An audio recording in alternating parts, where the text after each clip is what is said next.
वक्त पड़ा गुलशन पे तो लहू हमने दिया, बाहर आई है तो कहते हो तेरा काम नहीं। G72 news. नगर के चुनाव की घोषणा हो चुकी है।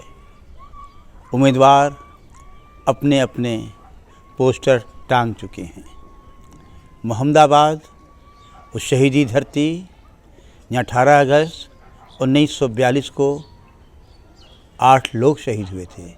इसी नगर पालिका मोहम्मदाबाद से डॉक्टर मुख्तार अहमद अंसारी ने कांग्रेस पार्टी का नेतृत्व संभाला था। उस नगर में बैठा हूँ और यहाँ पे चुनाव बुलबुल बजने के बाद भारतीय जनता पार्टी की मोहम्मदाबाद में पहचान दिलाने वाले त्रिलोकीनाथ गुप्ता इस समय भारतीय जनता पार्टी की तरफ से उम्मीदवार बनकर ख्वाहिश रखे हुए हैं। इनसे मेरी मुलाकात हो गई है। मैं आपसे जानना चाहता हूं कि बहुत सारे उम्मीदवारों का नाम देख रहा हूं, आप इस में क्यों कूदे हैं, क्या वजह है? आप तो भारतीय जनता पार्टी के संस्थापक में से हैं, यहाँ पैदा करके चलाने वालों में से हैं। आपको क्या महसूस हो रहा है और क्यों चल रहे हैं आप? जहाँ तक मेरा कहना ये है कि भारतीय जनता पार्टी की स्थापना से लेके जब स्थापना हुई तो प्रथम बार यहाँ हमारे अमरूपुर के रहने वाले हमारे मास्टर विजय शंकर राय जी आके, उस समय हम लोगों की उम्र नाबालिग थी, 14, 15, 16 की उम्र थी। भारतीय जनता पार्टी का कोई दायित्व लेने वाला नहीं था, कोई पद लेने वाला नहीं था, लेकिन कुछ ऐसी परिस्थितियां बनी जिसमें विजय शंकर राय जी ने हमारा सहयोग किया और हमने देखा कि राजनीति करना भी ज़रूरी होता है। अपने जीवन का एक अंश है कि राजनीति करना भी ज़रूरी है, क्योंकि राजनीति का अपने में एक अलग महत्व है। तो मुझे लगा कि इनके साथ, वो गुरु भी थे, आज हमारे गुरुदेव भी हैं, हम उनके साथ संघर्ष में जुड़ गए। भारतीय जनता पार्टी के सिद्धांत मुझे बहुत ही अच्छा लगा और मैं झुकता चला गया और भारतीय जनता पार्टी के अनुशासन और नेतृत्व को मैंने सराहा और मैंने समझा और अपने जीवन में उतारा। और मैं उनके साथ 2-4 लड़कों के साथ 5 रुपये की रिक्शा, 10 रुपये के लाउड स्पीकर चार्ज पे लेकर रिक्शा अपने चला के कभी बरेजी गांव, कभी कहाँ कहाँ घूम के, अभी हमारे विजय शंकर राय जी मास्टर साहब का भाषण यहाँ होगा, इस गांव में होगा, उस गांव में होगा। हमारे जौराबाद क्षेत्र से स्वर्गीय गणेश राजभर जी विधायक होके उनका देहांत हो गया। उनके मोटरसाइकिल राजदूत से आते थे, एक मैं भाषण देता था, एक श्याम जी देते थे, एक गणेश राजभर जी देते थे। इसके बाद ओजस्वी भाषण देने वाले हमारे आदरणीय गुरुदेव विजय शंकर राय जी की भाषणों में इतने दम थे कि अपनी बात को भाषण के द्वारा लोगों के दिलों में पैठ बनाने की क्षमता रखते थे। नहीं, वहाँ तो कायम किया विजय शंकर राय जी ने, लेकिन इस समय जो है, इस वातावरण में आप जो नगर पालिका का चुनाव लड़ना चाहते हैं, किस मुद्दे से, किस खूबी के तहत लड़ना चाहते हैं? मैं जानना चाहता हूँ। देखिए, हमें एक बार भारतीय जनता पार्टी से शांति देवी गुप्ता अध्यक्ष पद की चुनाव जीती, 2000 तक रही। 2000 के बाद हमें टिकट मिला। भारतीय जनता पार्टी ने हमारे में विश्वास करके हमको बुला के टिकट दिया, लेकिन किन्हीं परिस्थितियों बस पार्टी परिवार में हमको आर्य समाज मंदिर मोहम्मदाबाद में बैठाया गया। हजारों लोगों के बीच ये बात रखी गई कि त्रिलोकी, इस बार मत लड़िए, इस बार तेजू यादव जी को चुनाव लड़ने दीजिए। तो मैंने अपने परिवार समझ के, पार्टी को अपना परिवार ही माना जाता है, सबकी बातों को मानते हुए मैंने फिर कहा कि ठीक है, पार्टी का निर्देश का पालन मैंने किया और मैंने उनका समर्थन करके मैं उनके साथ घूमा। लेकिन इन परिस्थितियों को देखते हुए 2000 से लगातार विकास के नाम पर विकास की धज्जियां उड़ गई, केवल ठेकेदारी पट्टेदारी में बटके रह गई, विकास कुछ भी नहीं हुआ, जिसको देख के मुझे बहुत दर्द दुख हुआ। तो हमें भी लगा कि मुझे भी नगर की सेवा करने का अवसर प्रदान होना चाहिए, और मैंने विश्वास व्यक्त किया है कि पार्टी मुझे टिकट देगी और अवश्य यहाँ का नगर वासी हमारे पक्ष में हमारा सहयोग करेंगे। आपको अगर बना दिया जाता है, नगर चेयरमैन बन जाते हैं, तो आप किन कामों पे अधिक आपका फोकस होगा? देखिए, हमारे नगर में मेन समस्या क्या है? 3-4 समस्या है। पानी, सड़क, सफाई, बिजली। और ये नगर पालिका अध्यक्ष के कैसे ये करें, करने की प्रणाली जो होती है वो ये है कि आप रोज़ प्रतिदिन अपने मकान से चलिए, नगर पालिका तक पैदल आइए, लोगों की समस्याओं को लेके आइए और निष्पक्ष भाव से बैठ के सारे लोगों की बातों को सुन के उन अधिकारियों को अवगत कराइए, उनके कामों को नोट कराइए और उन्हीं का कामों को करके उन्हीं से संतुष्टि पत्र लिखवा के हमारे पास लाइए कि वो व्यक्ति संतुष्ट हो गया। दूसरा, हर वार्ड में एक संडे छुट्टी होती है जिसको आइतवार कहते हैं।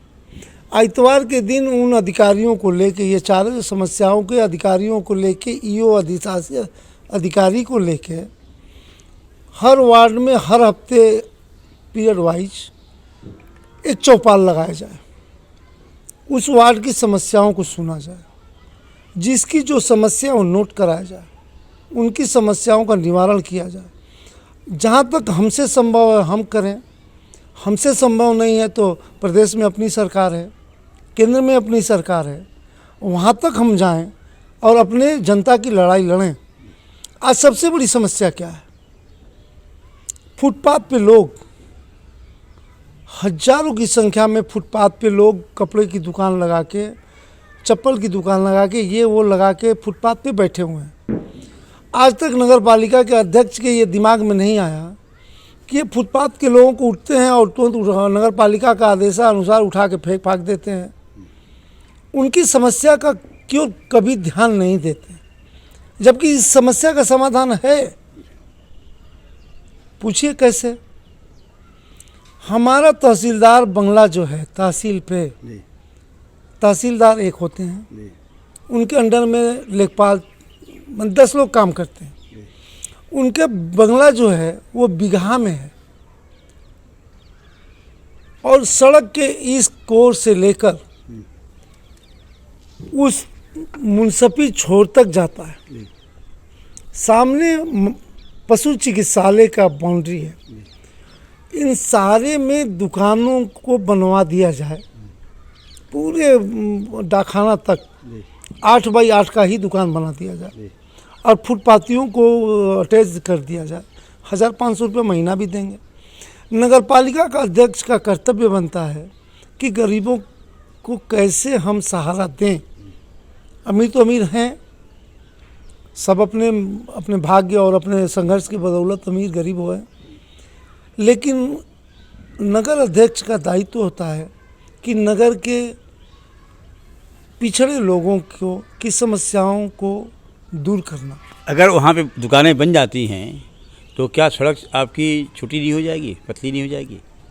नहीं, इतनी बाउंड्री के भीतर ज़मीन है कि बाउंड्री के भीतर केवल 8 फीट लिया जाए। वो ज़मीन तो उत्तर सरकार की है, नगर की ज़मीन तो है नहीं, नगर पालिका सरकार की है। हाँ। और ये हमारी सरकार है। हम इस बात को रखेंगे अपने सरकार के पास कि हम फुटपाथ से उठा के फेंकने में तो सक्षम है, उनको बसाया कैसे जाए। रसड़ा के देख लीजिए, बलिया का एक रसड़ा जो है, वहाँ का जाके देखिए विकास। वहाँ का चेयरमैन ने विकास किया, उसने लूट खसोट नहीं किया, उसके मन में था विकास करना। जब तक मानसिक और आत्मिक विचार से आप विकास करने की तरफ अग्रसर नहीं होंगे तो आप विकास क्या करेंगे। विकास के नाम पर विनाश हो रहा है। अभी कल परसों की घटना देखिए, तहसील पे इतनी बड़ी त्यौहार और अराजकता का वो माहौल था कि एक तरफ सड़क बन रही है और एक तरफ पाइप फट गई है, खना जा रहा है, सीवर खना जा रहा है, उसमें तार खना जा रहा है, पानी की टंकी का पाइप फट गया, पूरा नगर का सड़क जो है तहसील क्षेत्र एकदम वो हो गया। रात को जो है उसको बना के मट्टी से ढक दिया गया, वहाँ बांस बल्ली भी लगा के रोक नहीं लगाया गया, एक आगे ट्रक उसमें धंस गई। दूसरे दिन त्यौहार था तो नगर पालिका का अधिशासी अधिकारी, चेयरमैन का, अध्यक्ष का ये दायित्व बनता है। राजा होता है, वो सन्यासी होता है, वो फकीर होता है, वो रात को नगर में निकलता है अपने प्रजा की दुख दर्द को देखने के लिए, न कि एसी में सोने के लिए होता है। मैं इन्हीं दुख दर्द को देखकर मेरे मन में ये जिज्ञासा प्रकट हुई है कि क्यों न एक बार मुझे नगर हमको अवसर दे और मैं ये करके देखना चाहता हूँ कि नगर का विकास कैसे नहीं होता है। इसके अलावा आपके पास मन में क्या ये है? हमारे पास मन में ये है कि विकास कथनी और करनी एक होनी चाहिए। कथनी तो है कि हम विकास करेंगे, लेकिन करनी भी वैसा होना चाहिए। और नगर के लोगों को ये सोचना होगा कि कैसा, देखिए पैसा दौलत से चुनाव नहीं लड़े जाते हैं। आपका व्यक्तित्व क्या है, व्यक्तिगत व्यक्तित्व के आधार पे ही चुनाव लड़ा जाता है। लगभग 35-36 वर्षों से भारतीय जनता पार्टी को मैं नींव रखा गया तो नींव का ईंट नहीं तो गर्रा जरूर हूँ। और भारतीय जनता पार्टी के लिए हम लोगों ने बड़ा संघर्ष किया है। आज के जो नए नए चेहरे आए हैं, जो पार्टी की दुख दर्द को नहीं समझे, वक्त पड़ा गुलशन पे तो लहू हमने दिया, बाहर आई है तो कहते हो तेरा काम नहीं। वक्त था, लहू हम लोगों ने बहाया है। अब ऊपर से लोग धनाढ्य लोग आते हैं और उगी फसल को काट के लेके चले जाते हैं। हम लोगों के लिए भूसा भी नहीं छोड़ते हैं। वो अब कौन मशीन आ गया है जो भूसा को भी उधिया के लेके चला जाता है। तो मैं चाहता हूँ कि मेरी नगर का फसल मेरे नगर के लोग खाएं, न कि अन्य के पॉकेट में जाए, ठेकेदार के पॉकेट में जाए। अब नगर अध्यक्ष और ईओ में 2 दिन पहले बैठा था और मैंने इस बात को रखा कि आपने कहा कि विपक्ष की भाई कुछ जिम्मेदारी होती है, लेकिन मौजूदा सरकार के अंदर जो केंद्र सरकार और राज्य सरकार चल रही है, यहाँ तो विपक्ष नाम की कुछ चीज़ ही नहीं है। तो फिर कैसे मोहम्मदाबाद में विपक्ष खड़ा होगा? मैं प्रदेश और केंद्र की बात नहीं कर रहा हूँ, मैं मोहम्मदाबाद की बात कर रहा हूँ। मोहम्मदाबाद में एक तरफा जो है 20 वर्षों से, लगभग 20 वर्षों से एक तरफा सरकार चल रही है नगर पालिका में। नगर पालिका भी एक सरकार है यहाँ नगर के लिए, और यहाँ विपक्ष है, भारतीय जनता पार्टी है, सपा है, बसपा है। भारतीय जनता पार्टी ने कभी कभी अपनी बात को उठाई है, संघर्ष किया है, बेजोड़ विरोध किया है, लेकिन जब तक हिम्मत करना होगा, लोगों की हिम्मत नहीं हो पाती है, अन्य पार्टियों की हिम्मत नहीं हो पाती है। कहीं से भाजपा उठती है, खड़ा होती है, और भाजपा इसके लिए संघर्ष करती है, भिड़ती है, बंद भी करती है। नगर पालिका को एक बार बंद भी कर दिया गया था ज़बरदस्ती, दिनेश जी के नेतृत्व में हम लोगों ने गया, और नगर पालिका में भीषण हम लोगों ने संघर्ष किया कि नहीं ये सब गलत हो रहा है। अन्य पार्टियां तो शांत होकर बैठी हुई हैं, क्योंकि वो सरकार बनाने वाले कभी सपा से होकर आगे जाते हैं, कभी बसपा से होकर आ जाते हैं, कभी किसी दल से होकर आ जाते हैं। उनका मेन मुद्दा है अपने सीट को बरकरार रखना, पार्टी लेवल से कोई उनका लेना देना नहीं। अजी बताइए हमको आप कि इसके अलावा पानी और जो आपने फुटपाथ का मसला बताया कि समस्या नगर की है, सही मानों में है, इसे किया जा सकता है। और इसके लिए नगर के चेयरमैन की दायित्व होती है कि कैसे नगर में व्यवस्था बनाई जाए। इसके अलावा आपके ख्याल में बहुत ही इम्पोर्टेंट कौन सा मुद्दा हो सकता है, इसे आप करना चाहते हैं? देखिए, मेरा जहाँ तक कहना ये है, सबसे बड़ी मुद्दा हमारे नगर का है। हर नगर में गरीब हैं। सबसे मुद्दा पहले जो मैं बात कहा हूँ, सबसे बड़ी समस्या तो यही है कि फुटपाथ पे रहने वाले ही सबको गढ़ते हैं और सबसे गरीब भी वही हैं। गरीब नहीं होते तो फुटपाथ पे क्यों जाते? तो इस मुद्दा को जाके देखिए, बलिया में देखिए, रसड़ा में देखिए, ये मोहम्मदाबाद में देखिए आप, गादी आश्रम से दुकानें बनी हुई हैं, 2 4 10 20 दुकानें बना दी गई हैं और बड़े लोगों को, धनाढ़ी लोगों को दे दिया गया है। उसमें कोई गरीब नहीं है और वो 300-500 रुपये महीने पे दिया गया है। बड़ी बड़ी दुकानें, एक एक आदमी 3-3 दुकानें लिया है। लेकिन ऊपर भी दुकानें बनाई गई थी, अब तक अलॉटमेंट नहीं हुआ, उस बारे में कुछ बताएंगे आप? क्या होता है कि नगर पालिका नहीं बनाती है। हाँ। नगर पालिका के बजट से नहीं बनता है। अच्छा। या तो ये डूडा से बनता है या एक और कंपनी है जो उसको बनाई है, जो नगर पालिका की दुकानें हैं उसके ऊपर जो निर्मित है। उसके विषय में हमने चेयरमैन से बात किया, अधिशासी अधिकारी से बात किया, तो उन्होंने कहा कि ये झंझट के लेवे जाई, ये कौन कंपनी बनैले हिया। मैंने इसी तरह भोजपुरिया में उन्होंने सीधे सीधे कहा, और के झंझट ले जाए, के पैसा देवे जाए, इस तरह से कह के टाल दिया जाता है। तो और मुझे पता चला है कि उसका निर्माण जो है बहुत गलत है। अगर उस पर लोगों को बैठाया जाएगा, कब एक्सीडेंट हो जाएगा, इसलिए कौन उसको मोलेगा, जोखिम कौन लेगा? क्या ये सच्चाई इसकी है? जी, जो ठेकेदार ने बनाया, जिस कंपनी ने बनाया, इसकी कंपनी होती है, जैसे डूडा है उसी तरह की एक कंपनी उसने उसको बनाया है। अच्छा। तो जब वो बनाया और वो अगर वो गलत मटेरियल से बना है, वो खतरनाक है, तो उसको नगर पालिका के अध्यक्ष और अधिशासी अध्यक्ष के हाथ में उसको ढहा देना। सही बात।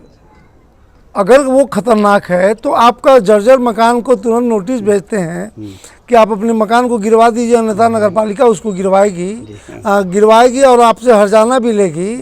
तो फिर ये सरकारी भवन पे इतने खतरनाक बना दिए गए हों, उसको क्यों नहीं ढहा देती है? तो मेरा कहना है कि देखिए, आज के समय में नगर पालिका में ऐसे अध्यक्ष की ज़रूरत है जो निस्वार्थ भाव से, सेवा भाव से नगर की सेवा करे, लोगों के बीच बैठे, सुबह 2 घंटा 1 घंटा जाए नगर के किसी मोहल्ले में बैठे। हवाई जहाज़ में चलेगा तो वो नगर पालिका का अध्यक्ष नहीं हो सकता है। जो यानी आप चाह रहे हैं यही कि नगर पालिका का चेयरमैन वही हो, जिस तरह से विंध्याचल नेता सुबह उठते थे और पैदल चलते थे, घर घर जाते थे, उसी तरह क्या आज नगर पालिका मोहम्मदाबाद को भी ज़रूरत है चेयरमैन का। और इस काम को विंध्याचल नेता की तर्ज पे चलने के लिए तैयार हैं आपके नगर के युवा त्रिलोकीनाथ गुप्ता। विशेष वार्ता हमारी हुई है। अब आपको फैसला करना है कि आपने मुख्य मुद्दों को छेड़ा है, गरीबों की उस रोजी की रोटी की बात की है। अगर सच्चाई है, इनके बात में दम है या जो करने की तमन्ना है, इस पे गौर करना आपका काम है। कि त्रिलोकीनाथ गुप्ता की एक ज़िंदगी है, लंबे समय से नगर में घूमते रहते हैं, इनकी अलग स्थान है। अगर आप इन्हें समझते हैं तो यकीनन इन्हें कामयाब करेंगे। 72 न्यूज़ के लिए खान अहमद जावेद।